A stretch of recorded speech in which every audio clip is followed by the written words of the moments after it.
నల్గొండ జిల్లాలో నకిలీ విలేకరులు హల్చల్ చేశారు. గత కొంతకాలంగా ఓ ముఠా పోలీసులను లక్ష్యంగా చేసుకుని అక్రమ వసూళ్లకు తెగబడుతున్నారు. సోషల్ మీడియాలో నెగిటివ్ వార్తలు రాస్తామని బెదిరిస్తూ వసూళ్లకు పాల్పడుతున్నారు. సిఐని బెదిరించి 5 లక్షల రూపాయలు డిమాండ్ చేసి 1,10,00,000 కుదుర్చుకున్నారు. ఈ ముఠా గత నెల రోజులుగా డబ్బుల కోసం బ్లాక్మెయిల్ చేస్తూ పోలీసు అధికారులను ముప్పతిప్పలు పెడుతున్నారు. ముఠా ఆగడాలు మితిమీరడంతో బాధిత పోలీసు అధికారి పోలీసులకు ఫిర్యాదు చేశారు. ఈ ఫిర్యాదుతో పోలీసులు నకిలీ విలేకరుని అదుపులోకి తీసుకున్నారు.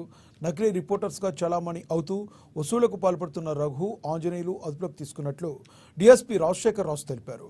మరొకరు పరారీలో ఉన్నట్లు వివరాలు వెల్లడించారు.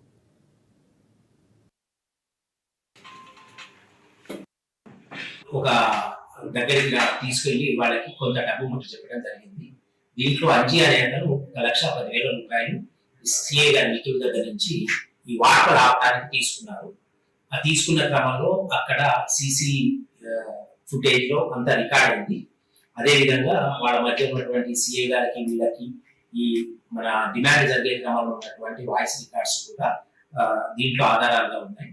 ఆ 1,10,000 రూపాయలు ఈ తీసుకున్నటువంటి అంజీ ఒక 10,000 రూపాయలు దాని దగ్గర ఉంచుకొని 1,00,000 రూపాయలు ఈ రఘు చేయటం, దాంట్లో రఘు ఒక 85,000 రూపాయలు ఆనంద్ ఇచ్చినటువంటి నెంబర్కి ఏటీఎం ద్వారా డిపాజిట్ చేసుకుని ఫోన్ పే చేయడం జరిగింది.